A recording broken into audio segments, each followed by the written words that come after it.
Okay. Hi, everyone. Welcome to our lecture series with Building a Better Bend. We'll kind of take a few moments to say thank you and welcome and do some interjections before we go ahead and get started. Let a few more folks trickle in. So my name is Allison Platt. I'm a senior planner with the City of Bend and Building a Better Bend's newest board member. So naturally, I was suckered into doing my first introduction of our first virtual lecture. So I wanted to do a huge thank you to everyone that's here today. Thank you for being here. A huge thank you to Pinnacle Architecture for sponsoring this event. We really appreciate your support. And with that, I'll go ahead and start introducing Blaine Merker, our guest speaker for today. The topic today is Streets for Living, how the public realm can transform Bend's growth from good to great. And we will have Blaine Merker from Gell Institute here with us today to present on the topic. And Blaine is actually a Bend native. And I was able to trick him into giving me his high school graduation details. So he's a graduate from Mountain View High School, class of 1994. But Blaine is now an urban designer with Gell Institute, and he's the lead of their San Francisco office. Gell is an international design consultant firm based in Copenhagen, founded by Jan Gell, one of the leading leading urban design strategists out there. I know I look up to Gell Institute a lot as a planner. And we were able to actually make the connection to have Blaine speak through a local developer here in Bend, Jesse Russell, who is our kind of local tiny home developer and one of the partners in Hiatus Homes. So thank you. I don't know if Jesse was able to make it today, but if he's on the call, thank you, Jesse, for making this connection. They're actually high school friends. Before Blaine joined Gell, he worked at Rebar Art and Design Studio and was one of the co-founders of Parking Day, which is a global experiment to reclaim and reprogram vehicular space for social exchange, recreation, and artistic expression. And that Parking Day now occurs in hundreds of cities across the nation. And I think that work that Blaine did, I think it will appear a little bit in the presentation today, but it really kind of lays the foundation for the topic of today of the opportunity that we have in Bend and across the world to really reclaim our public realm, our public spaces through our streets, and through our public realm. And the streets are one of the places that we have the most land space in. And so how can we utilize those spaces in a new way? And so with that, I will go ahead and turn it over to Blaine to get us started. So thank you so much, Blaine, for being here. And again, thank you for everyone on the call and Pinnacle Architectures. Thank you, Allison. Thank you for the introduction. And thank you so much to you and the Better Bend organization and board for making this talk possible and for taking the plunge into a new format for a new time in the world.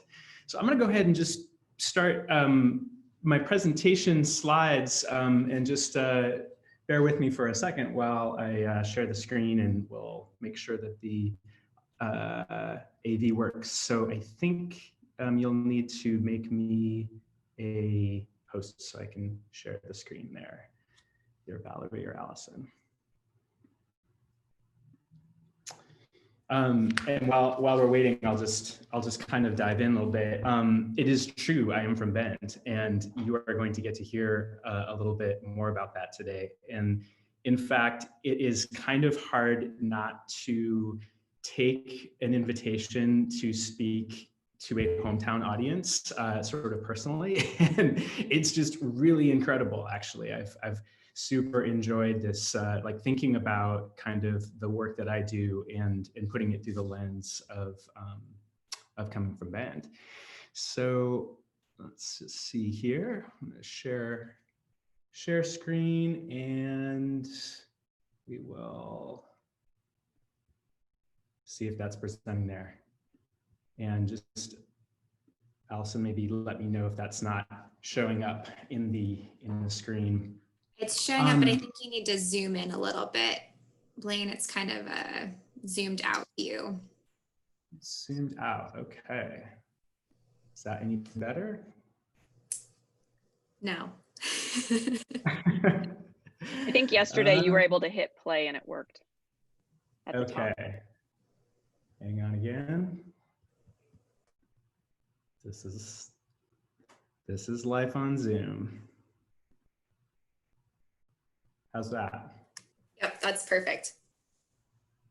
Perfect, great.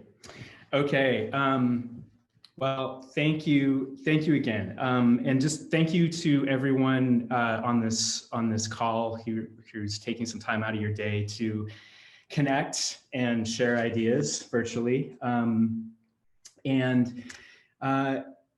Before we get started, I just kind of want to acknowledge where we are. Here we are on the screen together. And the ways that this kind of strange format changes things a little bit. And I think we've all gotten kind of good at, pretending that it doesn't change things too much. We can present on Zoom, but actually, this particular experience for me, this is one of the first talks I've given since, this may be like the third talk I've given since the kind of lockdown in March. And it is just a very different experience. And I just want to acknowledge that. Back in the kind of the before times, we'd be in a room together. And that moment of seeing each other always helped kind of calibrate, I think, as a group. The room gives us energy. It sort of has the gravity of the space, the quality of the light, the way that, if someone comes in late, they sort of close the door really softly, but like everyone still hears that click, but because it's a soft click, it almost strengthens the field in the room because you can hear that everybody's trying to be really kind of quiet and keep the space. There's these subtle ways that togetherness is crafted. And when, we're together like that, we're kind of crafting shared attention through our senses. We're finding salience and relevance of ideas because of the fact that we're all kind of focused on them at the same time. And it's harder to do that on a digital format. It's a little like broadcasting, but I'm imagining all of you out there. And usually at this point, what I would do in a talk, I'd sort of look out in the first couple of rows and see if I could make eye contact and just see if there's a spark or see if it's like landing with anybody. And then, there's always a little bit of time to adjust course if you need to. So in lieu of that, I will just try something here, and it may not work, but we'll just try it. And that's just to launch a little poll. So Valerie, if you could launch the poll, I just wanted to ask a few questions about who is in the room today. And we'll see. Hey, Blaine, I made you host, and so I think that you've got that capability now. Oh, fantastic. I've lost it. Okay. So I just launched a little poll. And so for you at home, you should see some questions in a little window that just popped up. And if you can, just quickly answer them. Wow, already some of you are doing it. That's awesome. So there's a few questions. One is just, where do you live? Which neighborhood in Bend do you live? Or do you live outside of Bend, like I do? And the second question is, how did you get here today? Did you walk? Did you drive? Did you bike or take transit? Something else? Or maybe if you're like me, most days you did not actually leave the house. That's an answer too. I'm in my office. I'm sitting in a very sort of blank conference room here. And the last question is, are you a city mouse or a country mouse? And just vote your gut. This is just practice for like a couple of weeks from now. Just go with what's in your heart, but choose wisely. All right, I'm just going to take a couple more seconds. It looks like a few more people are voting. We'll give you about 5 more seconds here. You can imagine the Jeopardy theme music playing. All right, and I'm going to close it. And we'll share the results. So should see, got most people coming from Northwest Bend. Hello, fellow Northwest Benders. and northeast coming in second, southeast, and then southwest, and a good number of folks coming from outside of Bend. Most people, 20% drove, but wow, 64% of you haven't left your house. I feel you, my brothers and sisters. I work just a few feet from my bed, and it's a special headspace I'm in these days. And then the last question is, country mouse or city mouse? Wow, of course, you would expect in a Better Bend event, building a better Bend, 60% of you identify as a city mouse, 40% as a country mouse. I feel like that's about right, maybe, for Bend these days. All right, we'll leave that one there, and thank you for humoring me. I just wanted to get a sense of the people out there in the room, so thank you. So let's dive in. This is an unusual talk for me. I do a lot of talks, and like I said, I'm giving this from 500 miles away in San Francisco. I live over in Berkeley, across the bay, but I was born in Bend, and here's the pictures to prove it. It's such an honor to be asked to give a talk in your hometown, and in a forum like Building a Better Bend, this means really a lot to me because I have always kind of seen Bend in a process of becoming, and really care a lot about it getting better.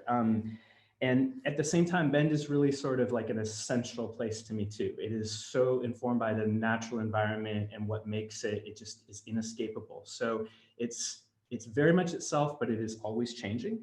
And my life's journey has actually taken me pretty far from Bend, but it's such a pleasure to circle back because I can sort of weave in. I actually took some time to think about sort of how Bend shaped the path that I've been on, and I'll share a bit with you today about that. So what I'd like to talk today about is a certain kind of place that I believe is possible to create when we deliberately commit to life together in towns and cities. It's something maybe a little different than the momentum of mass cohabitation that results from economic forces colliding in places like, Manhattan in the 1890s or Silicon Valley in the turn of the last century. It's more than people just deciding that they need to live in the same place in order to pursue opportunity or to prosper together. It's really about more than just aspirational lifestyle preferences or income bracket or shared sports team, although those can be features of it. Instead, it's kind of about cultivating a place where, for whatever reason, we can be together, so that it becomes a kind of garden for people's everyday lives with each other. Some places like this emerge spontaneously, and others are created deliberately. But once they exist, they have a kind of energy around them, a sort of a field that attracts other people, possibly because actually they are kind of rare, and so we know they're special. I find it easiest to explain the qualities of these places with examples. So I'll start close to home here. Like Drake Park, these gardens for living are human-centered. By that I mean they make it easy to inhabit your own unique body. They don't require extra hardware, although you can bring a bike. They're safe. You don't have to be constantly alert in case someone or something might harm you. And I want to acknowledge that white Americans have gotten used to this feeling in a lot of places, but it hasn't been so easy for people of color to feel that. And in so many places for Black and brown people, there is a constant unease from the threat that you might be harmed just for being present in a place. But no matter what color your skin, you can appreciate when a place has safety from just the threat of injury by traffic. And when traffic is out of sight and out of mind, it lets you relax. You might let your kids walk around unsupervised or allow them to kind of explore as if they own the place and the world was designed for them. A garden for living doesn't need to be green though. It can be dressed in urban clothes as well. There's the Struit in Copenhagen, which I'm definitely pronouncing wrong, or Stroget if for Anglophones. It's a mile-long street that meanders through plazas and fountains where the shoppers drift and the buskers perform. And What you notice about these places is that they're intergenerational. There are kids and old folks and families, lots of families. There are places for teenagers to disappear on a date together in the middle of a crowd. There's people moving and there's people not moving. In fact, most of the people are not moving. They're not really choosing to go anywhere because this is the best place to be. There's a diversity of these kinds of places because they're not so specialized to one activity or a group where that really dominates. So when you go to Washington Square Park in New York, for example, there's people playing chess, but there's also kids blowing bubbles with their parents, and there's skateboarders kind of watching each other, and commuters sitting around and talking. There's old men talking to families and kind of catching up. There's strangers talking to strangers. So that it's almost like a sort of a place where social empathy can be forged. You know, an appreciation for strangers at just the right sort of distance apart. This is a different kind of human-centeredness. It's centered around the mundane things that people do. It's messy. Because of that messiness, it sort of elevates the commonplace. You know, places like this make it normal to sort of just have an everyday experience.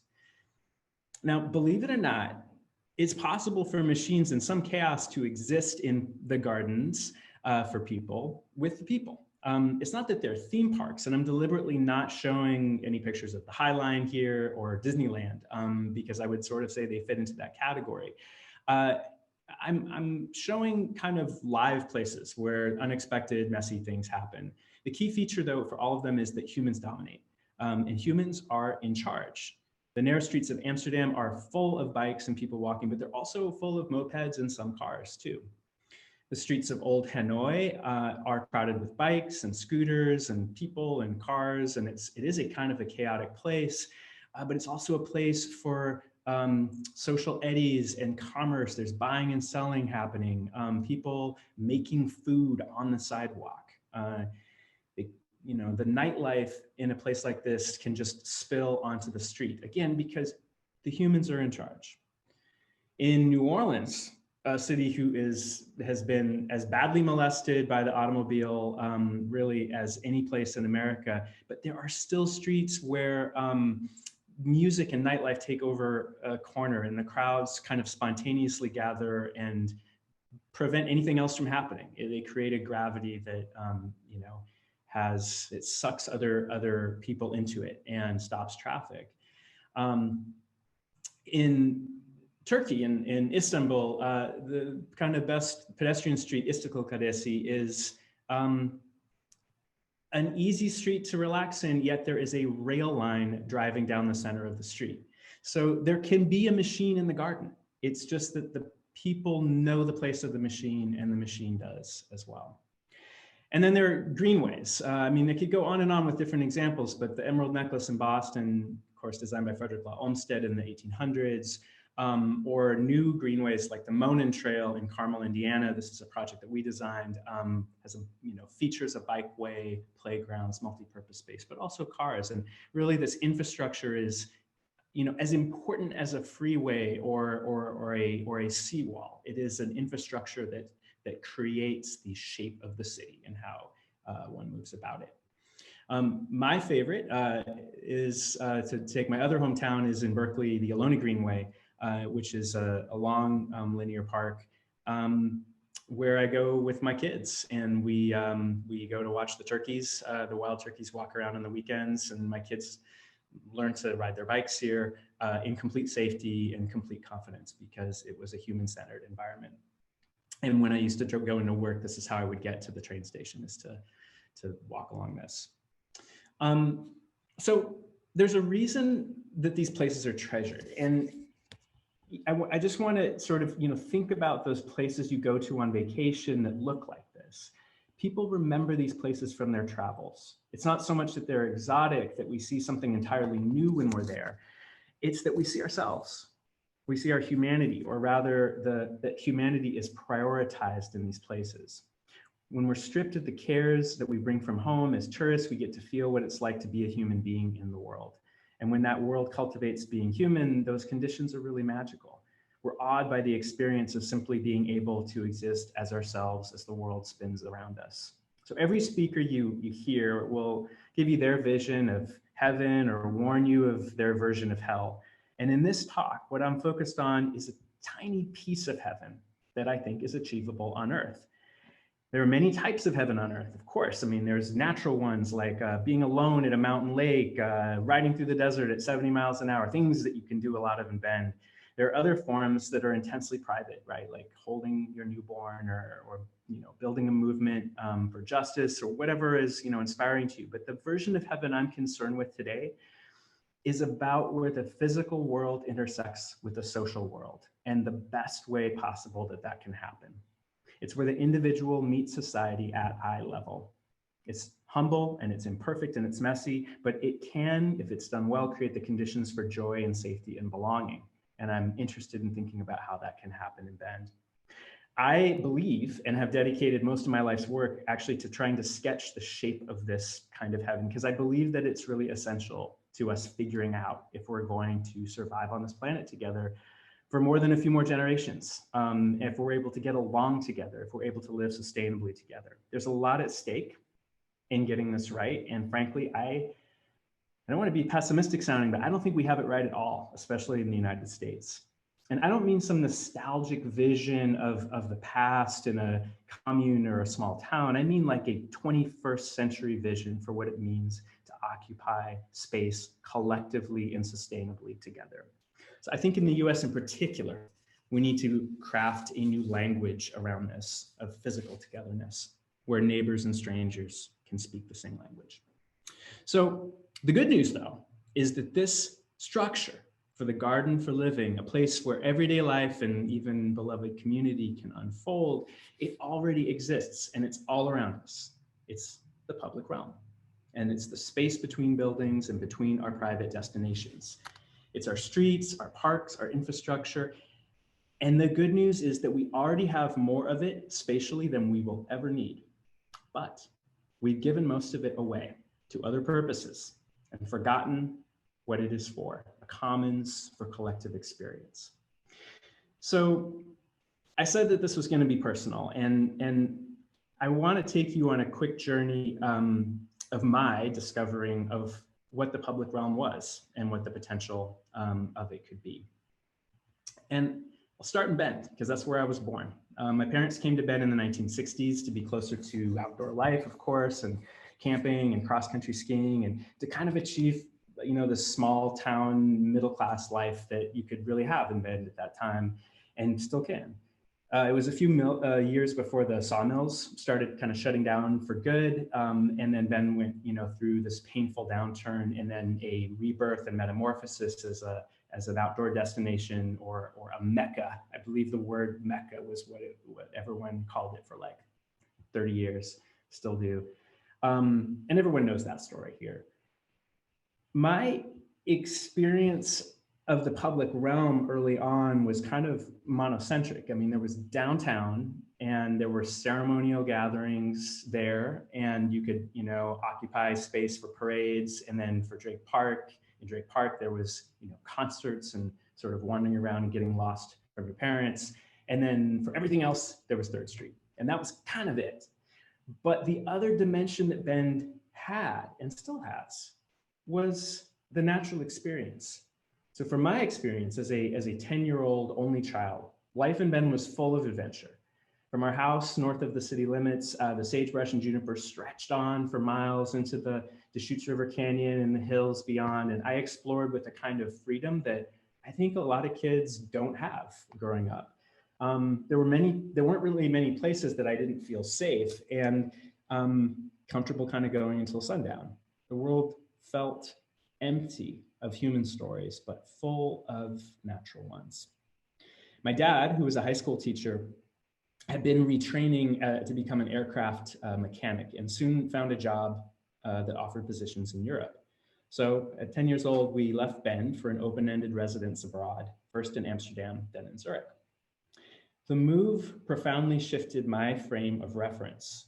We moved into a boxy house in the suburbs of Amsterdam that was actually well, hardly what we call suburban. It was sort of surrounded by 20-story slab apartment buildings, but we lived in this little box, this particular one here. And it was here that my relationship with public transit began. I took the tram or the bus to school by myself. And the kids that I hung out with kind of had free reign of the city. So at 11 or 12 years old, we had the freedom to get around by ourselves, by bike or bus. And it wasn't really strange to be alone in the city. In fact, it felt really similar to the freedom of movement I had had in the sagebrush in Bend. Just the scenery had changed. Soon after that, we relocated to Zurich, a city whose life is really oriented around rail travel. My commute to school, an hour each way by 2 trains and a bus, transited through I think one of the best train stations in Europe, the Zurich Hauptbahnhof. And I just want to pause here and convey the wonder that this building had for me and the place it had for in my imagination. I mean, I'm 11, 12 years old. And each day I transferred here and sometimes would miss several trains to kind of wander around the Great Hall and the underground passages where you could buy any kind of fast food or groceries or magazines and newspapers in any language.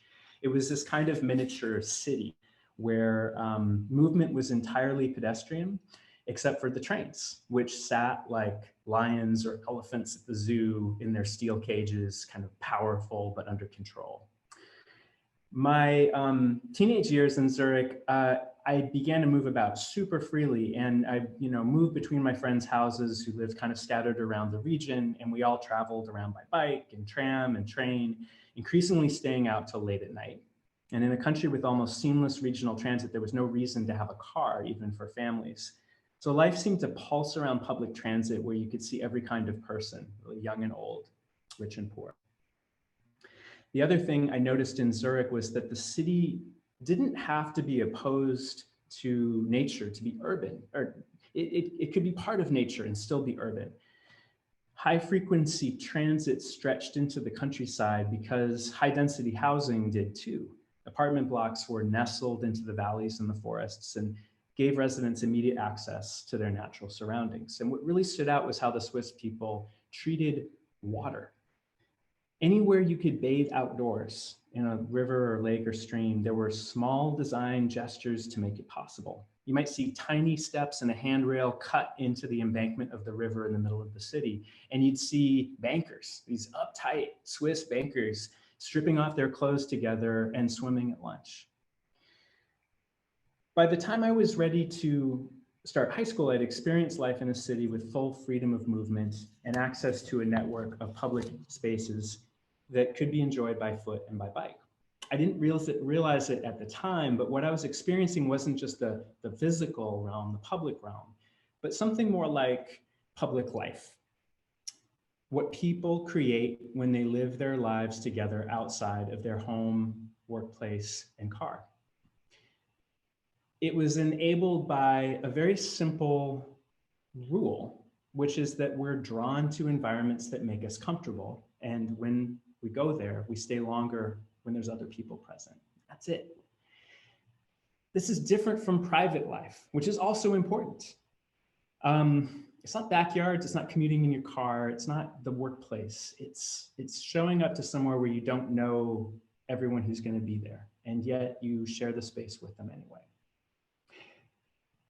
About that time, sort of middle of my teenage years, getting ready to go to high school, I moved back to Bend. I had changed, of course, but Bend had too. It wasn't a small town anymore. It had started to become kind of a suburb without a center, to be honest. It's kind of like after the 80s. The rimrock and sagebrush that I had grown up exploring was quickly being flattened everywhere to make room for houses and cul-de-sacs and streets. And there was only one way to keep the freedom that I knew, and that was to buy a truck. So I'm not really sure how I became radicalized, but something about that experience coming back to the US was like kind of when you see the Matrix and you can see the code, and I just saw things a little differently. Maybe it was the contrast between my classmates in Europe and America, both trying to do the same things that kids do, teenagers do, staying out late, sneaking beers and drinking outside and wandering around town to find the privacy that you need to grow up. The European kids I grew up with had a supportive infrastructure that provided moderate freedom with boundaries and the watchful eye of the general public. The American kids I returned to were injuring themselves in cars, getting constantly in trouble with law enforcement, terrifying their parents. Coming back to Bend, it seemed obvious to me, but not really to the people around me, that the problem was that there was hardly any public realm. There wasn't much public life. There was Taco Bell on 3rd Street. There was your friend's TV room. There was taking one lap around Wall and Bond until a police officer stopped you for breaking curfew and sent you home. But there was almost nowhere to go through the necessary developmental stages of youth, and independence emerging safely into adulthood didn't require cars or spending a lot of personal money or taking some risks with your safety. I mean, fortunately, Bend is such an outdoorsy place. I spent a lot of time doing wholesome stuff. I don't want you to get the wrong impression, but even so, I was involved as a passenger, as a driver, as a pedestrian in half a dozen vehicle collisions growing up, and some of which were nearly fatal for some of the people involved in all that. And the combination, of dispersed urban form and dangerous winter driving conditions and lack of public transit and lack of safe places for young adults to exercise their freedom, honestly was truly dangerous. And I don't think that was just my experience. I think that was kind of the experience for a lot of my peers growing up in Bend. And if you have kids, I bet you think about this too. So there's a deeper pathology though here in the urban form that was really dominating American urban development at that time, right? I mean, this is not just Bend's thing. It was the logic that was driving city building was private luxury and a deepening public utilitarianism. In Bend as elsewhere, we chopped back sidewalks and added lanes of traffic to accommodate cars. And we privatized the public right-of-way, giving it over to store private vehicles and private property for private benefit. We lost sight of the commons as a shared good to be collectively contributed to, and defined it just as a collection of individual interests to be balanced. The exception, of course, was parks, which in Bend have been lavishly funded by development, and that's great. And I don't want to take anything away from that. And I know that Bend has its own park district that's separate from what funds everything else. But we're missing something here. The streets account for 15 to 20% of a city in a place like Bend, or maybe up to a third in a place like Portland.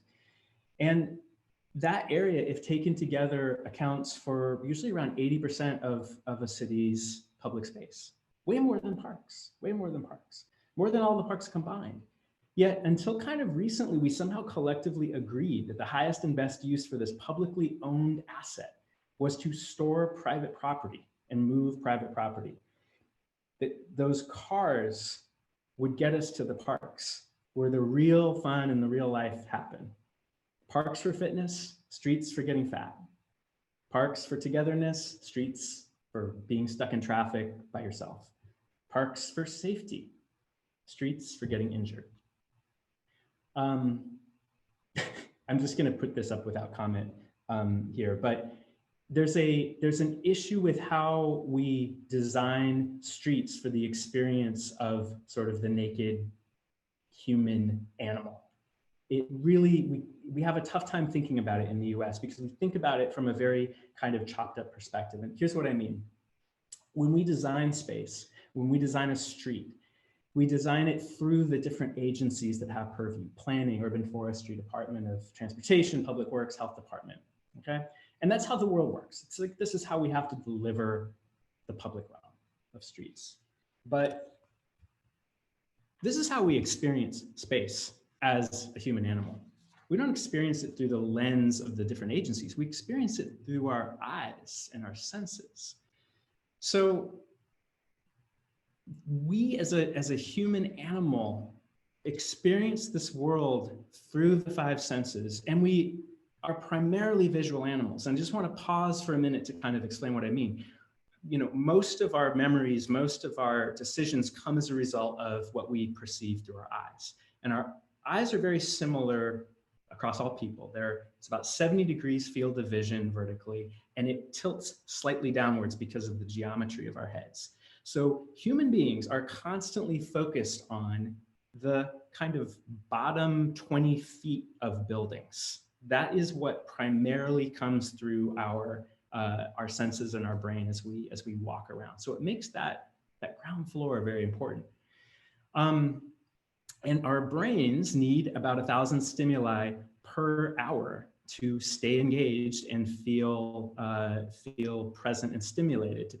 And so I need to keep kind of saying something interesting here on this Zoom call, about once every 4 seconds for you to stay tuned in. Otherwise, you're going to start making food. You probably already are. So regardless of an environment like this, which is a travertine marble wall on a really expensive bank building, it means nothing to you as a pedestrian because it's boring, because it does nothing to your senses as you walk past it. Whereas this, which is a lot messier and sort of maybe shabbier in some ways, this is Valencia Street in San Francisco.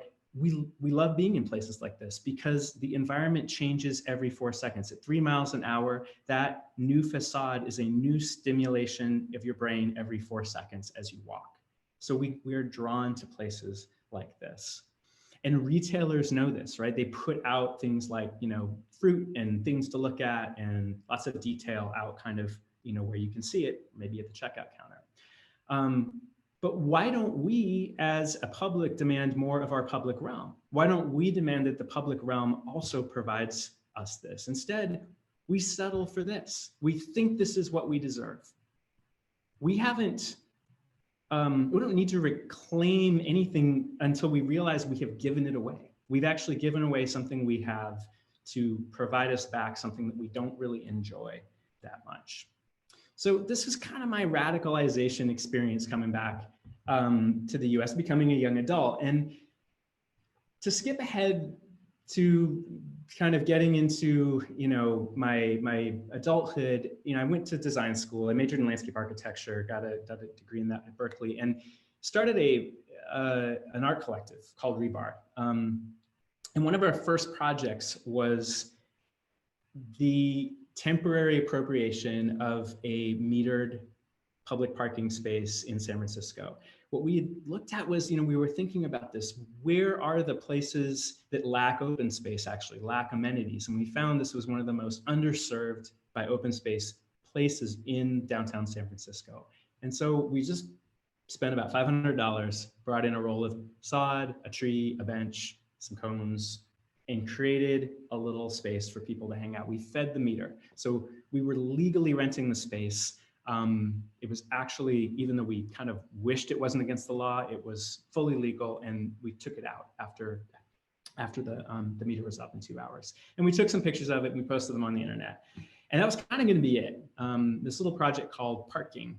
And what we didn't realize was that after we put it up on the internet, people from around the world started contacting us and asking us if we could make this project in their city. People from Italy called us, people from Australia. They said, we want to do this too. We have parking spaces also. Anyone can do this.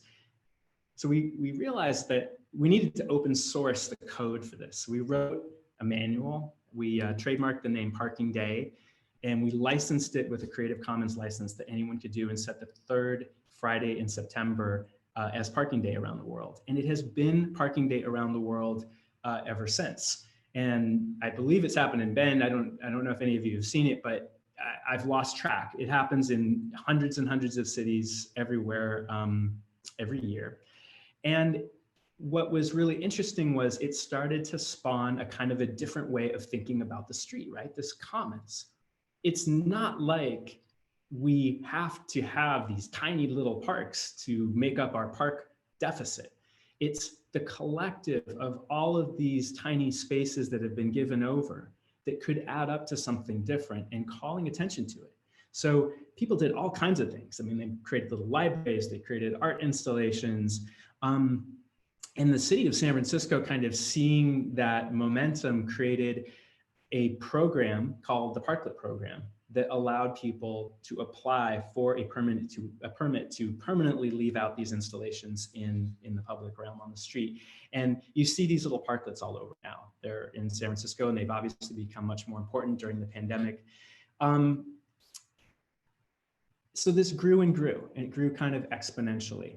So I just want to name that as something that can start really, really small, but because people are hungering for a public realm that can do more, it has real momentum. So about this time, I had sort of been running this art collective. We did a lot of other art projects in public space. I met a company, an organization called Gale, which I now work for. I started the office of Gale in San Francisco. I started their US offices, and I'm the managing director here in San Francisco. And what was really interesting about Gale was they had been founded by this fellow named Jan Gale, who's now in his 80s. And I'll just tell you quickly his story and sort of what the method is that we use, that he pioneered. So Jan was an architect, kind of trained in the Danish modern tradition. He has pioneered the connection between space and behavior. Let's go back to the 1960s. Jan is trained in the Royal Danish Academy. He comes out as a sort of a modernist architect.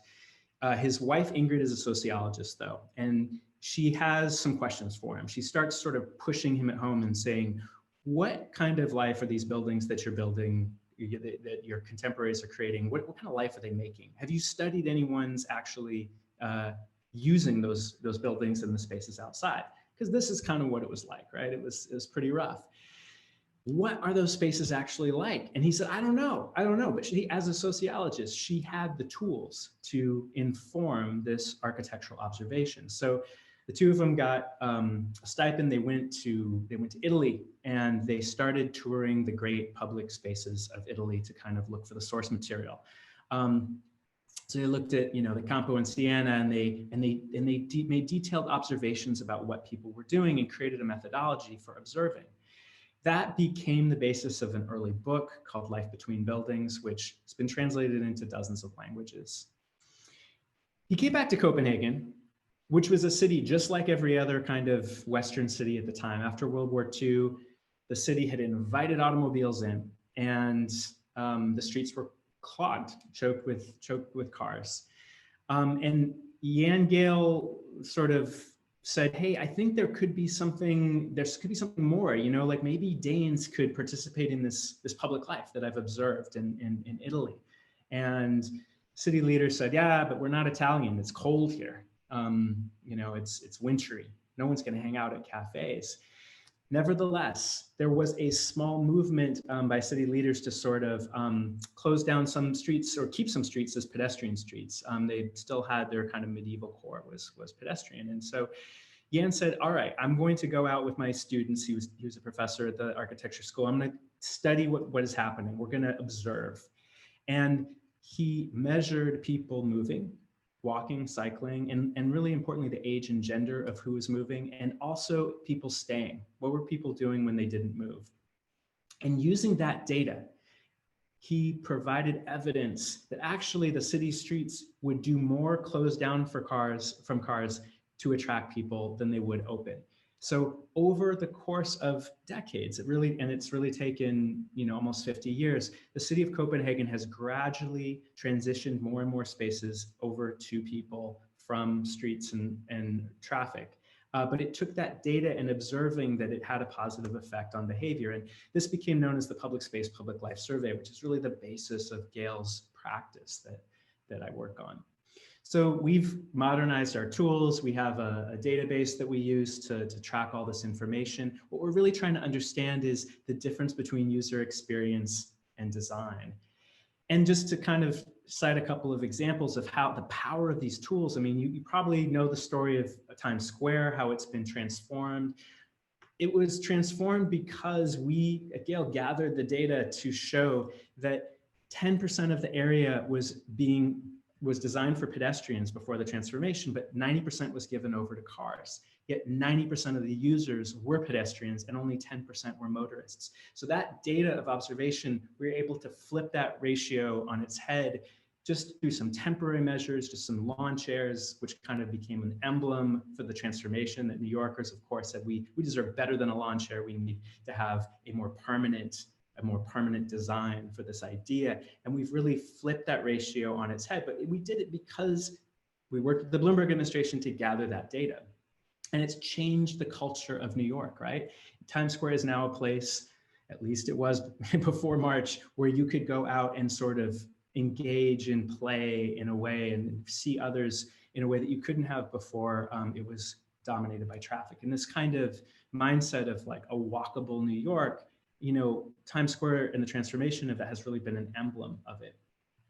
I want to wrap up soon, so I'm going to go quickly through this, but it's not just these big charismatic spaces that New York transformed. They also created a plaza program to take these little pieces of, you know, streets and give them over to neighborhoods. And this is actually way more interesting. People there reported that they spent more time outside in their neighborhood when they had that space. They reported that they recognized more people. They recognized more people actually in the lower income brackets. So if you made basically less income, you needed those spaces more to create social relationships. So there's an equity dimension to this too. So how do we bring this kind of thinking to the public realm? Well, there's a few rules of thumb. There's a few tools. There's 12 urban quality criteria that Gail has developed. I won't go through each one, but I'm just going to say that it's kind of a hierarchy of needs with protection at the base, and then you can have comfort and enjoyment. We usually design places backwards. We design kind of for all the art and the aesthetics first, but we don't actually attend to the protection feeling and, you know, your senses and your feeling that you can actually be there. So depending on whether these 12 quality criteria are met, different numbers of people will stay or stick. And we call this the stickiness factor. There's little cheap things you can do to be kind to people. They don't cost much. And they don't cost any more than kind of mean things you can do to people, like this, you know, rail that blocks someone trying to get through.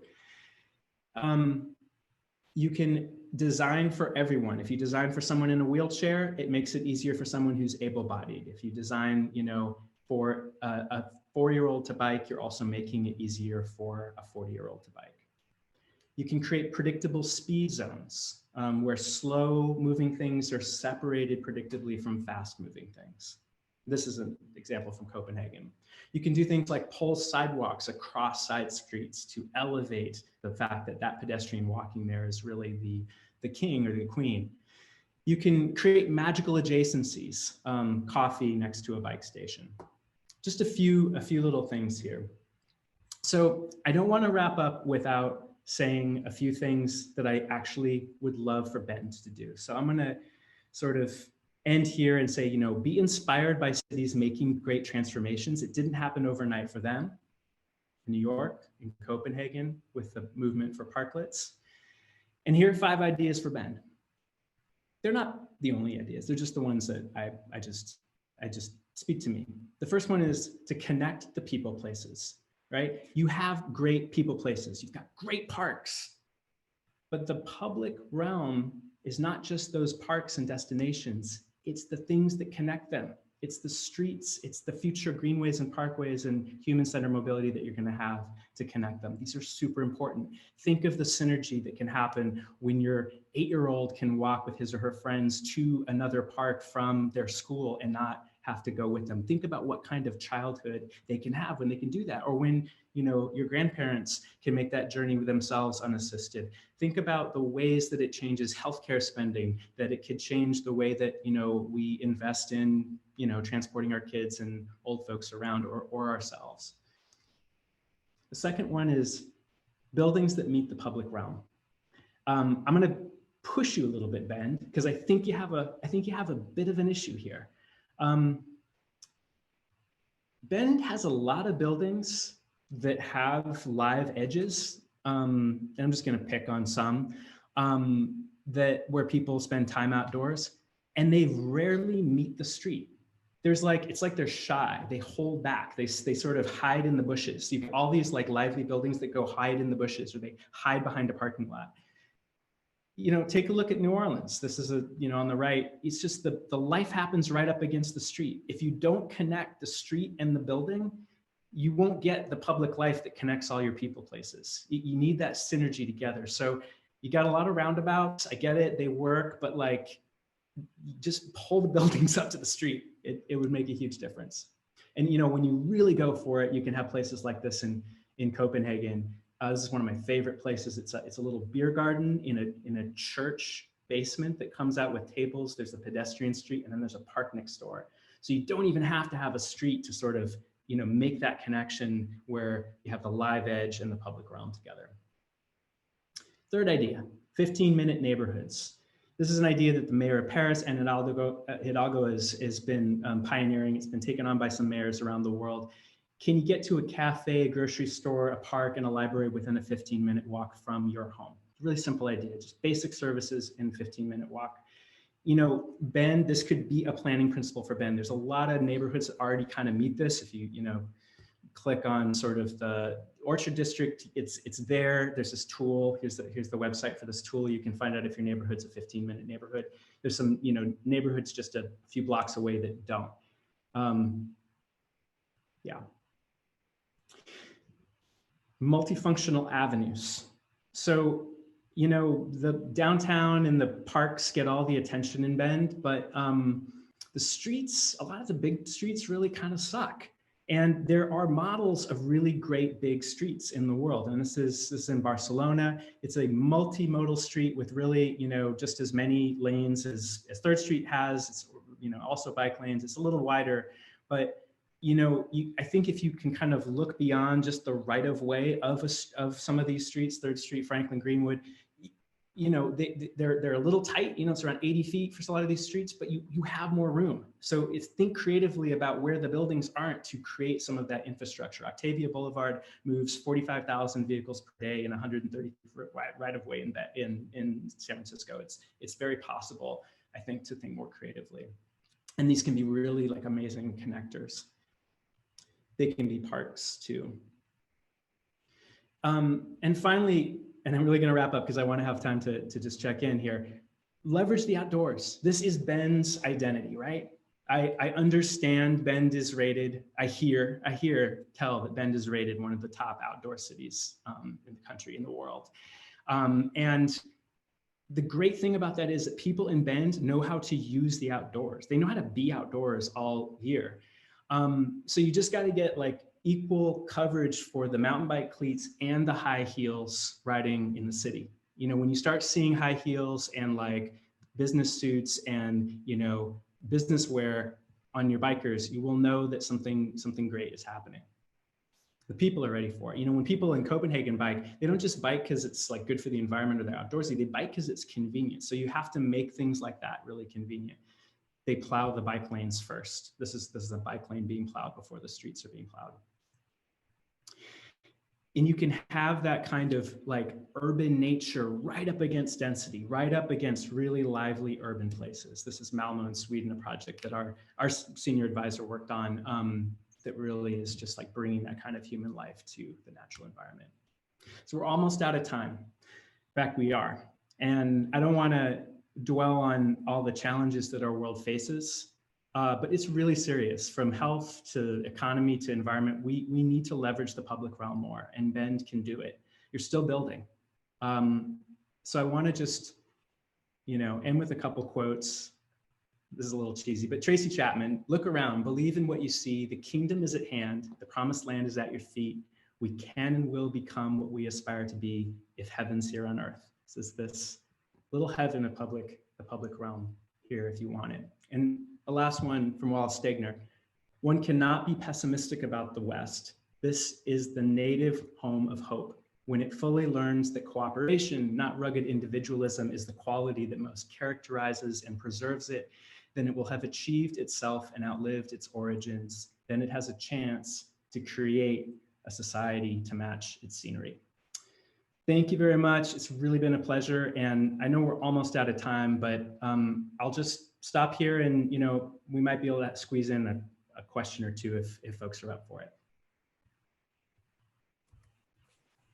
Okay, thank you so much, Blaine. I'm going to start kind of feeding some questions to you in the chat here. So the first one that we received is, do you have any examples of where this kind of data has been formally adopted as part of a long-range planning process that directly drives investment in streets, particularly in bend-size cities and in the US?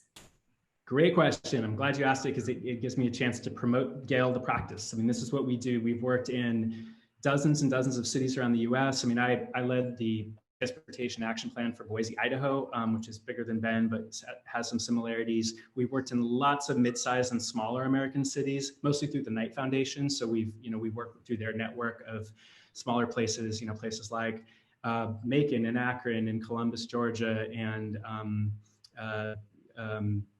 San Jose, a little bigger, but not just the New Yorks of the world. So yes, we absolutely do this work in smaller cities. And in some ways it's a lot easier because the politics are kind of more legible and you can wrap your arms around them. I'm happy to connect more if you want to email me. We've also look on issuu.com, issuu.com for Gale Architects, and you can see some of our reports up there for examples.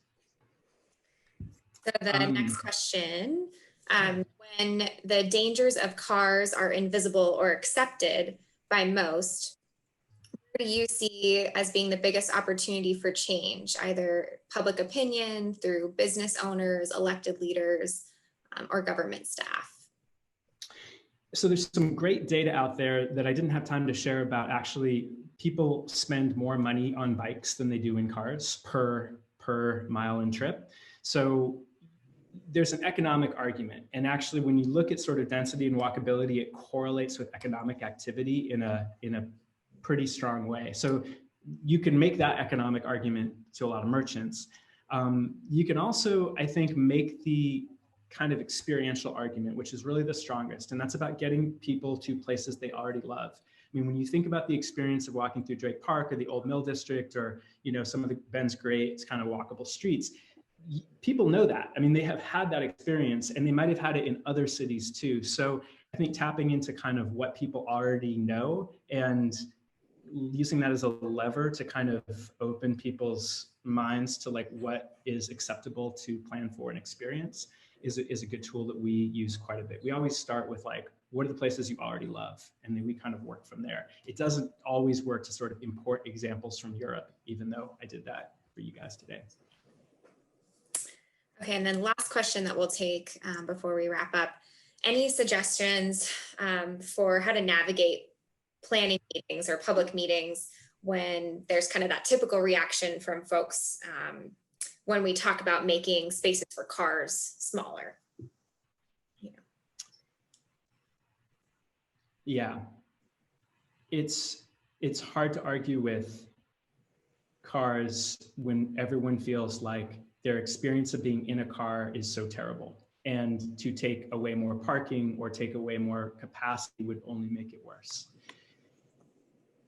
There's an acute problem and a longer term one. The longer term issue is you have to make alternatives wonderful.